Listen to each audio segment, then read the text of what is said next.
Hey guys. Goodbye, my friend. Miss you. You don't look so good again. No.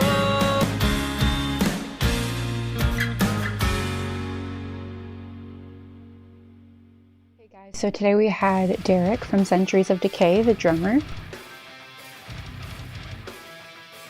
He was fantastic. We talked a lot about insecurities, practice, and maybe not quite being exactly where you want to be and how you push through that. Tyridus? You're of course allowed to be eating. It's your video. You can do whatever you want. Cool. Let's chat. Yeah. Everything is like all over the place still, so I'm trying not to knock everything over. All right. So, how are you? Not bad. Enjoying quarantine and you're wearing pants. So I am wearing pants. I know. I shouldn't have showed that already. Keep everybody guessing, So you messaged me saying that you could relate to this in some way or another. What would you say would be your biggest connection to insecurity in music? Let's start there and then we'll dive into other things. I'm pretty bad for always thinking I'm not good enough. And I think it's weird. It's almost like a bittersweet relationship with that, because there's part of me that thinks you always have to be a little insecure because that's going to push you to improve.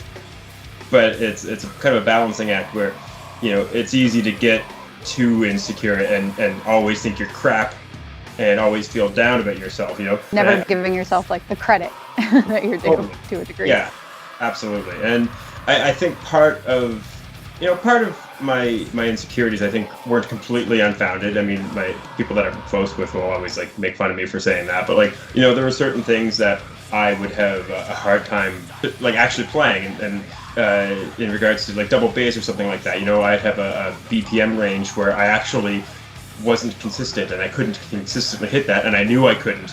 Most people that watch me drum would be like, "Oh, whatever, you're great, you're doing fine," and I'm like, "Well, no, like actually, this section I literally can't do," and that would really get me. I would get in my head about stuff like that a lot, and so it was tricky because you're getting praise from one end, and then from inside you're getting a lot of like, "No, you got to be better. You suck at this," and everybody's gonna know that you suck at this, and all of a sudden, nothing else that you're good at matters. It's just that one thing that you suck at. It's funny how like we tunnel vision into like all the things that we're not good at, yet there's like so many. I've seen you play live and you're a very good drummer.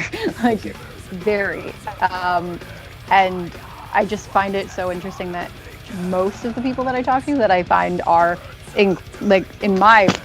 from my perspective are really incredible. Are just like, no, but also like I suck a lot and I'm so hard on myself. And that's why I was like, this is something that needs to be talked about, because there could be people limiting themselves that are fantastic. You guys went to Germany and I got like my t-shirt, that was t-shirt right there. right? Yeah. For Canada, and like I can imagine that was like so much anxiety about playing that stage. Yeah. Oh yeah, absolutely. But also exciting, probably, right? Yeah, you know what? I probably credit that experience with causing a lot of insecurity, to be honest. We did well getting there, obviously. We got to go and represent Canada, but, we also went through 4 rounds, and each time the stakes were higher, and each time there was more pressure, and realistically, like, music isn't... I didn't get into music because I liked competing, otherwise I would have gotten into sports. I got into music because I like creating and pushing myself and learning, but competing was another thing, and all of a sudden playing all these shows knowing that people are critiquing you really makes you think, oh, I can't play these BPM ranges yet, or hey, I missed this, I'm not playing well. And of the shows that we played, there was like 2 of them in total, including Germany. We played 5 shows, and there's 2 of them that I walked off stage going like, yeah, that was actually a pretty good set.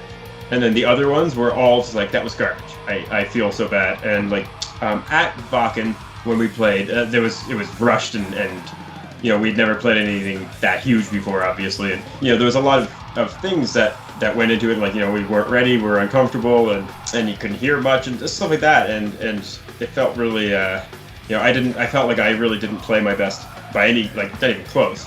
I feel like, you know, I'm not saying that we would have won the whole thing, but I think we would have done better had we been more prepared, and a lot of, at the time at least, a lot of the stress about that like kind of fell on me, and I thought, like, oh shit, like if I had drummed better, we would have all been better, you know. And I know that's ridiculous to think now, but like at the time, I was very upset about that. And I felt like I kind of dropped the ball for everything, and even though, you know, we didn't do that bad, like our clip is up on YouTube, and I go back and watch it now, I'm like, oh, that's not, I mean, it's not like amazing, but it's not terrible either. It's still pretty good though, dude. I would say that as a drummer, it's a certain amount, you put a little more pressure on yourself because everyone is following you to a degree, right? Absolutely. Or no? Yeah, I mean, like, I'm not a drummer, I don't know, but probably. So I've always said, and I'm sure guitar players would argue this, but I feel like a tight drummer can cover up a sloppy guitar player better than a tight guitar player can cover a sloppy drummer. If the drummer's on, then the whole band sounds more on, and at least to me. I could be wrong. I'm obviously a little biased. You know, if the drummer is sloppy, to me it doesn't really matter how tight the guitar player is. Like, you might go, oh yeah, the guitar player is great, but the whole band won't sound as tight because that drummer isn't. So yeah. You know, there's a lot of pressure there to be better all the time, and that's kind of. So how often would you say that you practice? Well, it depends when you ask me. So right now, since I just moved, obviously, I haven't really practiced at all. I've like dicked around a little bit on I got my electric kit here. So I just moved from a house where I had my full drum set up and mic'd and like really awesome setup. I'm in an apartment now, so I haven't actually gotten to really play very much yet. I'm going to be able to, and ideally, I mean, I try to get an hour or two in a day. I find really just in the last maybe 6 months, a year, my practice is starting to become a little bit more efficient. I'm realizing what I've been doing wrong and why I haven't been hitting my little BPM range and stuff like that. And I think that, you know, now a half hour or an hour of solid practice, I'm getting more out of that than I would have a year ago. Things are sticking, and techniques are kind of forming where it's like, oh shit, that's what I should have been doing. Am I allowed to say shit right now, by the way? Yeah, Okay. It's fine. Be honest, it's good. It's the music industry. Curse words. Oh, with Centuries, when you were starting it out, whose project was it? Was it you and your brother's like baby project? Was it like something that you kind of joined later? What was the... It was my brother and I. So both of us are from Prince Edward Island. He had been living up here for years. Like, he probably did, I don't know, he did up here for so long. We had a band when I was in high school together called Sarah from Slaughter, and it was essentially like an immature version of Centuries. And then he had moved up to Toronto to, you know, get a job and stuff.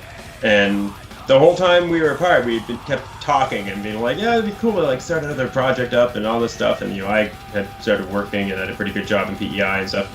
And then I was sitting there one day in an office in like a business meeting. I had like a kind of not a suit, but like, it was like a business attire, and I was sitting at a board table and they're rhyming off numbers and stuff at me. I'm sitting there tapping on my legs, just like thinking of drum beats, and I was like, what the fuck am I doing here? Why am I here? I'm going to Toronto. Like, that's it. And it was like that moment I decided to leave, and so we packed up and moved to Toronto, and I told Devin, like, hey man, we're starting this band, let's just do it. And he's like, cool. And yeah, we got together, and it was like, the goal was to start Centuries. You know, we quickly, like, Devin had met Rob, our guitar player, at school, so he was like Devin's first choice, and then eventually we got the bassist Anthony, who was on the album, and then whenever he left, we got Matt, and but yeah, it was like always just like from day one, it was just like, this is what we want to do, you know. We wrote our first couple of songs. I had like a little electronic like Roland Octopad, like with like 8 pads and a kick pad, and we wrote Wings of Death and Centuries and like a few other songs just on that in Devin's bedroom until we finally got like a place to actually like rehearse and jam. Nice. You guys have released one album so far, right? Yes. Do you guys have plans to record again? Are you in the process of doing so? Or is it kind of at a standstill right now because of everything going on? Like, where are you at with that? Yeah, so we absolutely intend on making another album. We are currently in the midst of writing process, or not. I was gonna say session, but yeah, we are writing right now. I know it's been a little while. We found doing all the Wacken stuff really, all we did during that time was rehearse, and then we toured. We went out west last summer, and so we rehearsed for that. And then we just didn't get a lot of time to write, and we realized, like, man, we can't be playing shows and writing. It just doesn't seem to be working. So we need to just take a break from playing shows and write, like, our songs. And I know some people have said, like, because I was talking to some at other shows and stuff, being like, well, you should be able to get an album ready in, like, 7 months or something like that. I'm like, no way, man. Like, not happening. We've been writing for a few months now. We've got, like, 3 songs or something like that. And they're pretty cool. Like, I'm proud of them, and I'm excited to play them live. But they're hard, and they're long. And, like, we don't mean to make them long. I think we're all kind of in the same boat where we like changing things and trying something new, and everything we do, it's like, okay, what can we do here? Like, how could we kind of twist it and do something interesting, and like, what's something challenging that we can do here? And well, it's also your style. You like your previous record, those songs are not short. Like, those are not short songs, and like, they're really, from what I've experienced of it, like, pretty almost cinematic in a way, and they go to really interesting places and just brutal as well. It's your style, right? Like, and you want to kind of keep doing that, but also changing it and giving it something new. Yeah, definitely. And the new stuff is it's different. It's a little darker too, I think, but like it's still the same idea where it is. There's really epic parts and there's vicious, like, death metal parts, and for some reason they all 3 of them are past 8 minutes now, and I don't know why. We didn't mean to. And we're just like, man, we got, like, it makes planning a set so hard to have songs that long. Like, when we went to Wacken, we played 2 songs. It just sucks. It's like, what do we play? Well, I love this song and this one, but then we can't play anything else. So I'm hoping that I hope that some short ones do come out of this, or make it onto this album. But the thing is that we don't go into it with an end time in mind. We just let the song kind of evolve and become what it becomes. We're not going to cut something just to make the song shorter, and vice versa. We don't try to drag things out just to make it longer. So what's the recording process like for you then? Is it like, is it comfortable? Is it uncomfortable? Do you love it? Do you hate it? Brother, when you do this? Or is it more like you guys go and pay for studio time with the producer? Like, what's the process? So for our first album, it was my second time ever recording, although, like, it was much more professional than the first time. Everybody else in the band except for me is an audio engineer. They've gone to school to be audio engineers, so they're all legit, except for me. And Devin actually. Does that need Insecurity for you? Ever? Oh no, I don't care at all. You're good with it. You're like, no, yeah, they can do it. yeah. It's fine. Like, cool. Hooking up a microphone is pretty much all I could do, and that didn't even work. So,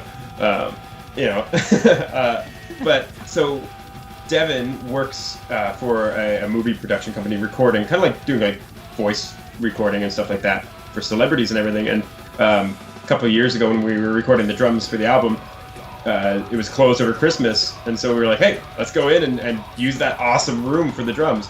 And we did 6 12-hour days, and it was actually quite eye-opening to my flaws, which I didn't like, and it made me realize that I need to get better. And I'm really looking forward to this next recording because I know I'm better, and I know, like, now it's like, okay, like, I know how to prepare, and I know that I need to be able to do this effortlessly, and that's the goal before we go into it. And I do have, like, some, I've got, like, a multi-track recorder of my own now and stuff like that, so we can do pre-production at our jam space. But it was stressful. Like, I remember a few times where it was just Devin and I in the studio, and it was late at night, and, like, I'm doing take after take of a specific part, and I just couldn't nail it, and, like, I just, like, threw my sticks, and I'm like, give me a minute, and I crossed my arms and laid on the floor for like a half hour, just like trying to calm down. But it was humbling. So I am looking forward to the next recording session, though. I think it's going to be a lot smoother. I think that with every recording session, generally, you kind of get better. You also understand how to practice a little bit better too. for what you're trying to do. Usually, not always, but sometimes you're thrown a curveball and you're back on the floor. So interesting, because like the first time that you go in, I guess for whatever reason you're not ready for hearing all your flaws, maybe. In the way that you, like it's unexpected to a degree, even though you know like what they are. It really can come out in a recording studio. So would you say that you're more comfortable live or recording? I don't know. I'm more comfortable practicing by myself in my basement, away from people. That's the most comfortable. I mean, I guess, I mean, probably live, like, after, whenever we went on tour and stuff, and, like, once you start getting comfortable, like, and when for me, at least, knowing, like, yeah, my feet are working right now, and I'm going to be able to play these well, then I can kind of relax and have a lot more fun live. And so that's kind of, whenever we were at West, after a couple of shows, and we, like, really got into the groove, it was like, yeah, every show I was excited and, like, was confident that we were going to crush it. And I mean, obviously, you never play perfectly, but just knowing that you're not going to be garbage. I like that a lot. Although I am looking forward to recording and trying something out. Like right now, our bassist Matt is working on a home studio, and I think that's going to be really great to be able to jam there and do some recording sessions and stuff like that as well. For you, then practicing like your skill more and more helps with your confidence, knowing that you're ready for the situation that you're walking into. Yeah, 100%.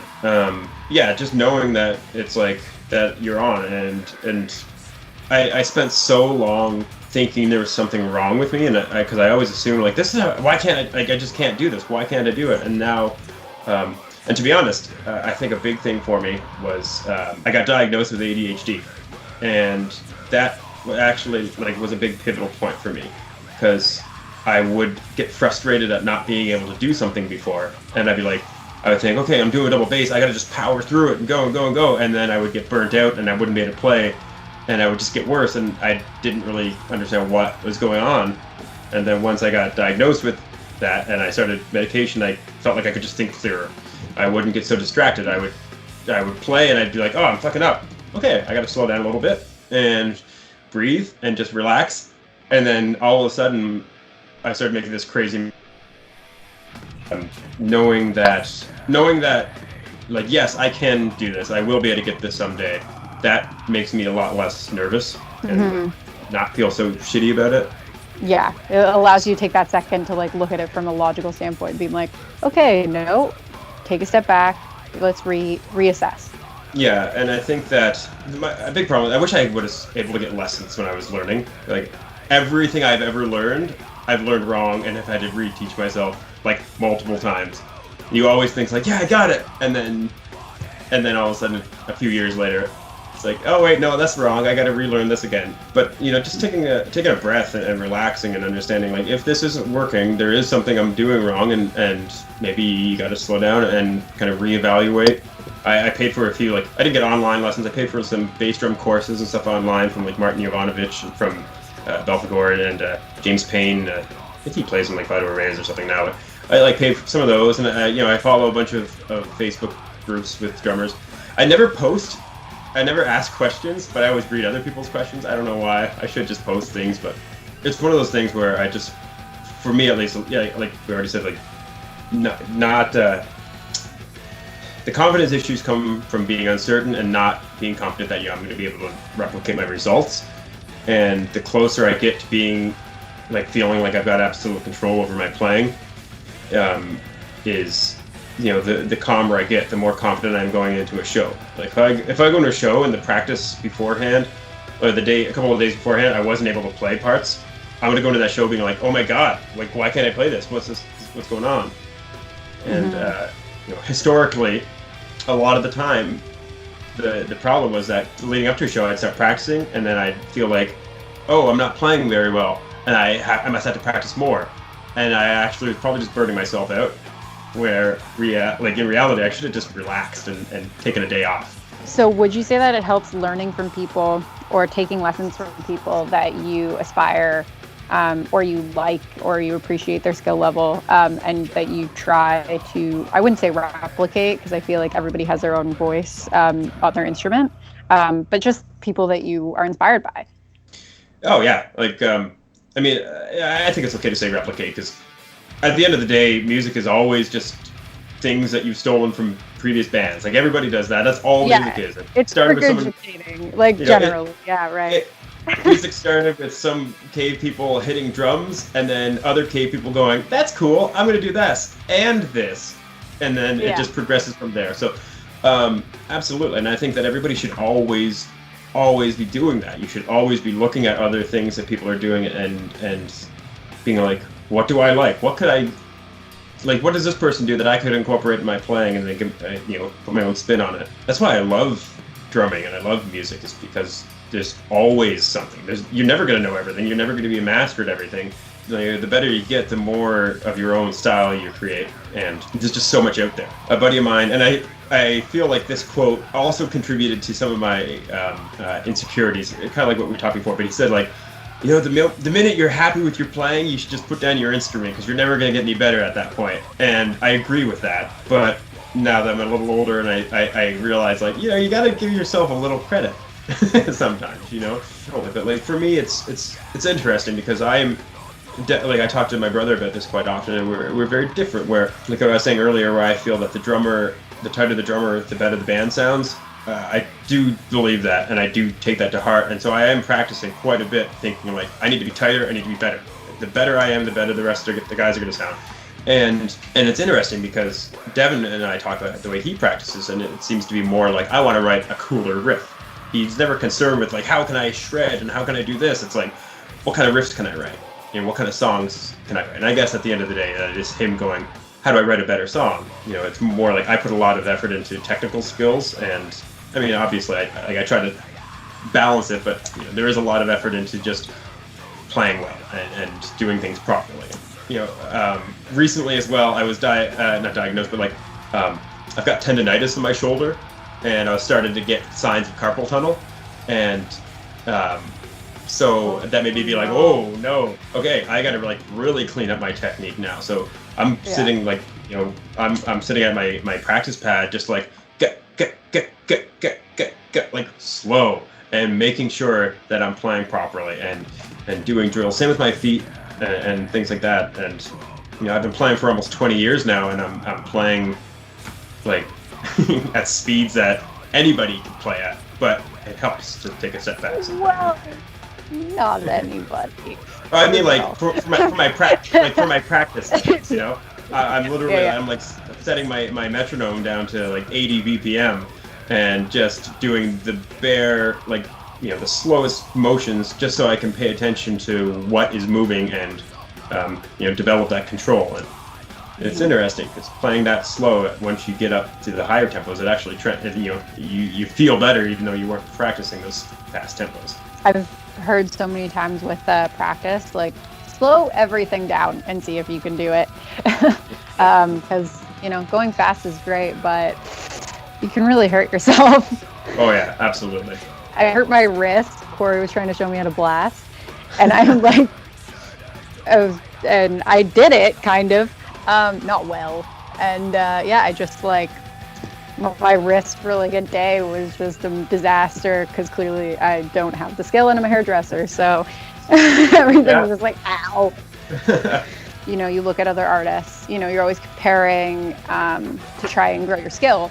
But do you ever find that becomes like too much? Like we have so much information coming at us that like you can also get super hard on yourself if you're always looking at your skill and trying to improve, that sometimes you can compare to a point that it's almost not helpful anymore, where you're just like, you can go on this cycle of like repetitively looking at other people and going, well, I can't do that yet. So, and it just gets... I don't know. I really enjoy watching drummers that are better than me.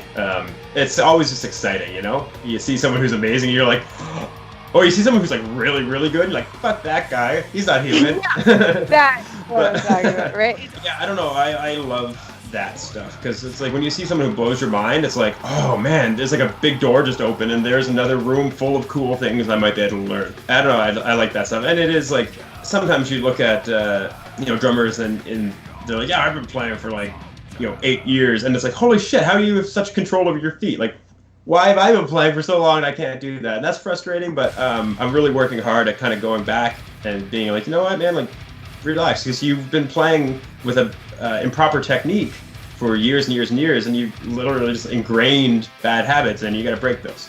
This person may have gotten lessons, may have just happened to do it properly the first time, But no, at the end of the day, I love watching drum videos and stuff like that. Like, it's constant. I just, like, you look at my Instagram, it's just like drummers. Surprisingly, very few metal drummers. I don't really follow a lot of metal drummers because I understand metal drumming. I understand that it's fast single strokes most of the time, and I love following like people that are like Thomas Lang and stuff who can still do that kind of stuff, but they're using a lot of rudiments. They're really like technical drummers, because I mean, realistically, like a blast beat, you can hold it for a minute, and then to get to 2 minutes, you pretty much just keep doing the same thing. Where that's cool, I get it, but I got it after 20 seconds. Where some of these other drummers that are out there, like Tony Royster Jr. and Annika Niles and it's like some of these funk drummers and stuff are just like insane what they're doing. So I love watching stuff like that. I remember seeing you for the first time. I think it was at Hardla. I was not sober.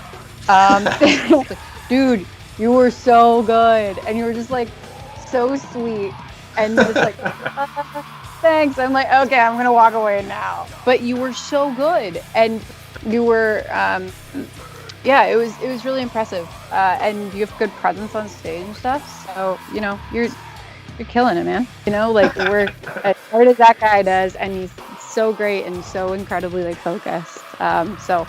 And it's great that you like have the humbleness that you do to be able to talk about this kind of stuff too. Yeah. Well, I mean, I don't know. I never liked talking to people who are all like, I'm so great. It also helps to never feel like you're great. So I guess being a little insecure keeps you humble. Yeah, and knowing that other people, also feel that way, it can like it's all good. If we're all equal, it's really nice and inviting. Totally. Generally, I do find that like sometimes it's important to let compliments sink in.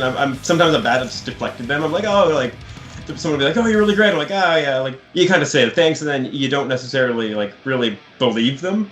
Like, maybe you thought I was great, but I don't think I'm great. But sometimes it's like, like you gotta just think about the fact that somebody took the time to compliment you, and I'm trying to work on doing that a bit more, because it's it is really easy to start just not necessarily taking those compliments to heart. And once you do, it helps with your confidence a little bit too, I think. And like, you accepting it doesn't necessarily mean that you can't also look at the things that you need to improve upon as valid too, right? Both those things can exist, and it's still equal and fair and all. Yeah, no, so absolutely. Young person starting in this industry, is there something that you wish that you would have seen from one of your heroes? One thing that's been helping me a lot as well was the more shows we played, the more drummers I talked to.